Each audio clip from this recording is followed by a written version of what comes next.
Hey guys, welcome to this next edition of Carrots and Cake Live. I have quite the list of questions from you guys, so thanks again for sending them along. And of course, feel free to send questions whenever you'd like. I mean, I do a call every week for them, but if you have some that you want me to answer, just let me know. I have a running list in Trello. If you haven't used Trello, it's a great, great online software system, but I just have a running list there. Anyways, I will get going on these. I'll reel through them. If you are interested, stay tuned. So here we go. Okay, so how come all macro calculators have different results when I input the same info/goal? Sorry, I read that kind of weird, but hopefully you understand what that meant. Just diagnosed with UC, best resources for IBD. Number 3, what are you going to do during the holidays with your anti-candida diet? Answer that one. How did you first figure out your food sensitivities? Traveling with UC ? I'm guessing they're looking for tips on that. And then what sneakers do you wear for Orangetheory? So all awesome questions. So number 1, how come all macro calculators have different results when I input the same info/goal? So that's the thing about online calculators. Everybody does it a little bit different. Different things are prioritized, different calculations. There's a lot of smart people who have put these equations and whatnot together. And what happens is people kind of pick and choose what makes sense best for their calculator. So some are based on BMR, some are based on TDE, total daily energy expenditure. They'll factor in your activity level. Sometimes it's just based on not working out. Sometimes it's based on working out. Sometimes they take into consideration your weight and your body fat percentage. Sometimes they don't care about your body fat percentage, just they care about your goals, deficits, maintaining, gaining. So really they're all over the place, and like you can enter the exact same information and get all sorts of different results. I actually have played around with them a ton online just to see how they compare with the one that I use for clients. And I remember there was one that added an extra 200 calories to the total daily energy expenditure. And I'm like, why would they do that? But the numbers actually kind of worked out. So I don't know if they factored in activity or not activity, I don't know.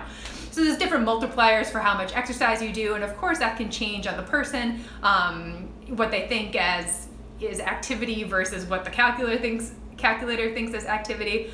All this to say, even if you purchased one from somebody, purchased a calculation, it's a starting point for you. It's just, this is an estimate of your energy needs and the macros that might work for you. And really, you gotta try those out and figure out if they're gonna work for you or not. And I actually just talked about this the other day, like how often you should make adjustments to your macros. And I'd say within the first 2 weeks, it's totally okay to make adjustments, giving yourself more protein, more fat, more carbs, less, whatever makes sense for you.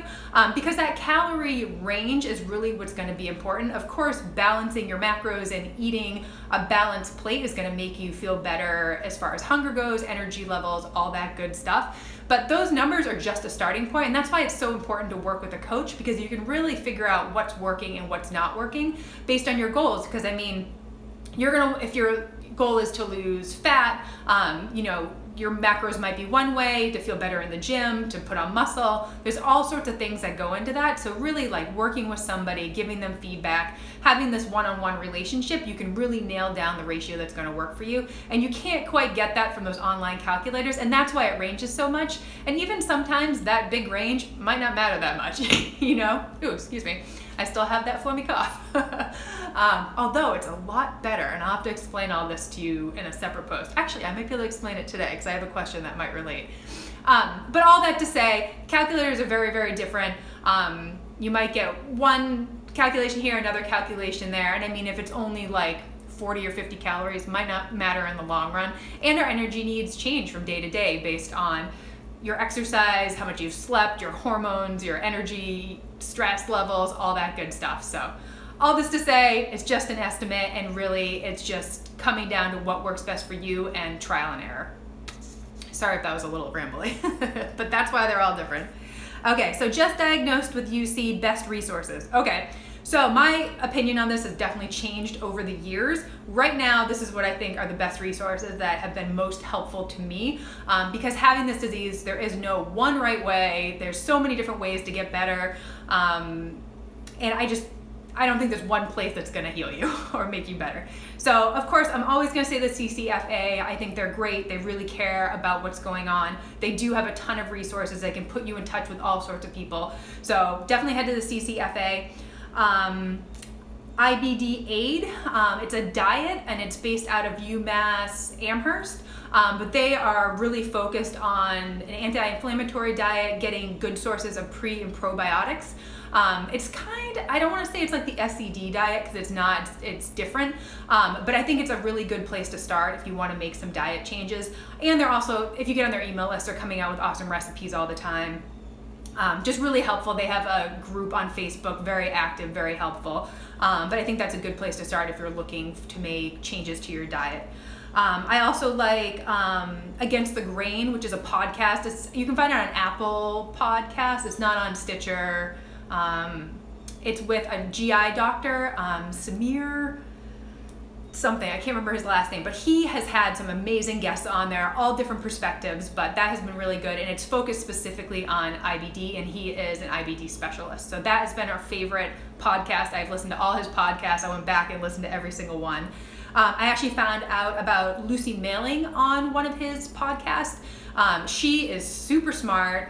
She's young, she's like right out of like grad school. She works for Chris Kresser at the Chris Kresser Institute. Super smart. She has done all sorts of research on gut health, IBD, exercise, but she's great. She has an Instagram account and she's just doing awesome things, but I love finding her on podcasts and just listening to what she says. I also found Andrew Kornfeld, I think that's how you say his name, through a podcast as well. He's on Facebook only. I actually had a phone call with him.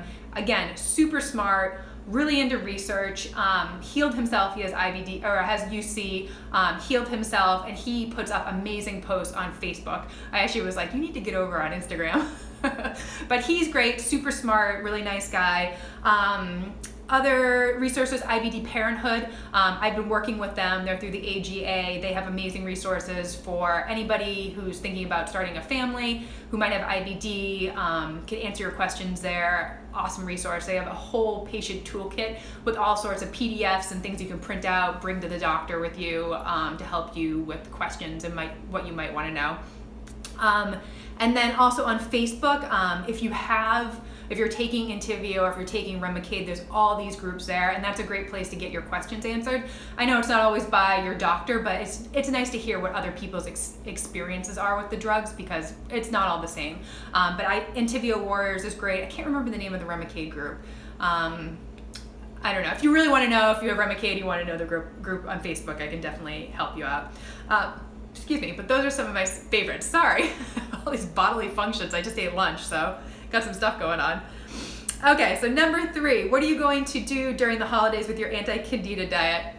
I don't know. I'm just gonna keep trucking along. Honestly, it's getting easier just because like I'm not eating as much sugar. I'm kind of getting into a groove with it. Of course, it's not the most amazing thing ever, because I mean, you can't eat what you want all the time. But truthfully, I haven't been like 100% compliant. I've had a few little things here and there. And I mean, that's just keeping me consistent over time. I mean, it doesn't have to be perfect. Obviously, the end goal is to get rid of the candida overgrowth, but I'm trucking along. I really am sticking to it for the most part. I've had a little enjoy life chocolate, here and there, just when the craving strikes, but allergen free, not a ton of sugar. I had one of those health warrior muffins. I actually only ate half of it, and I didn't even want the whole thing because it's very filling and very sweet and rich. So if I am having like treats and stuff like that, it's a very small portion, and I'm making sure there's like not a ton of sugar in it. So I think that's going to be my goal going into the holidays, just doing what I can, maybe having a few things here and there, but definitely not going crazy, because I've made it this far. I have a goal in mind. I really do want to get better, but at the same time, like, I am not a black and white eater. I can't be like all or none. I'm very gray area, so I'm making it work for myself. But like I said, I'm mostly sticking to it. I'm mostly making it happen. I'm finding foods that I like. I'm finding meals that I like. I had shredded Brussels sprouts, onions, chicken. What else was in there? and spinach, just like all mixed together. And that was really good. And I just had some like garlic and some seasoning and stuff in there, and that was really good. So I'm just making it work. You know what I mean? It's not the worst diet ever. And yeah, of course, I'm not going to be able to eat like sugar cookies and all this stuff, but I will have some sort of treats. It just won't be, full on holiday mode like it normally is. Okay, so traveling with UC, ? I'm guessing that's tips for it. And if I remember back to my really bad flare days, it was all about planning ahead. Just knowing where the bathrooms were, packing food that I could eat. Oh my gosh, if you guys read the blog, I used to pack like so much food and like take it with me down to New York City or wherever I was going. Trying to find a grocery store that I can shop and find things that were gonna work. Also, in recent times, I've learned that you can get a restroom request card. If you go to the CCFA site, you can find more information about that. But basically, it's a card that you can bring with you. And if you are having urgency, you really need a bathroom, you could give it to a store employee or manager, and they have to let you use the bathroom. It's basically a law that you can go and use the bathroom when you need it that bad because you have this chronic disease. I don't actually have one, but I know people who do, and it definitely helps. And I mean, especially in like a situation where you're traveling and there might not be bathrooms everywhere, it can get you into a bathroom when you really need it. So that's definitely a tip. And it's, if I end up, in a bad flare situation, it might be something that I will be getting because I have definitely been in situations like that where I'm like, I need a bathroom now. But yes, planning ahead is huge. Trying to plan your food, figure out where you can eat, find a grocery store, check menus, all that good stuff. And of course, try not to stress. Of course, like travel is always a little bit stressful, but stress can definitely make gut issues worse. So anything you can to plan ahead, to be very zen about the situation will hopefully help you out. And then number 6, what sneakers do you wear for Orangetheory? And so right now I'm wearing the Launch and I really like them. Great running sneakers, very light. They're good on the floor too because they're not like too wobbly, too supportive. I also really like the Hyperion. I wear those every once in a while. It kind of depends on my mood. I feel like I'm faster than the Hyperion, but the Launch has like a little bit more support. Those are my 2 favorites. If somebody asks me, those are the 2 that I typically recommend because they're a little bit lighter. But of course, you can just go to the Brooks site, try out their shoe finder. It's actually really interesting. I had Mal do it and it put him in the shoes that he's wearing. So I thought that was kind of cool. But check that out for recommendations. Of course, you can always go to a running store and ask for suggestions as well. I personally don't like a ton of support just because probably not running more than like 3 to 3.5 miles during Orangetheory, so I don't need like a super supportive shoe, but it just depends on you and where you are as far as your running and your fitness and all that stuff, what type of shoe you might like. But those are the 2 that I like, the lighter styles. So I hope that helps. That's all I have for questions this week. Of course, if you have more, send them along, and I hope you have a lovely afternoon.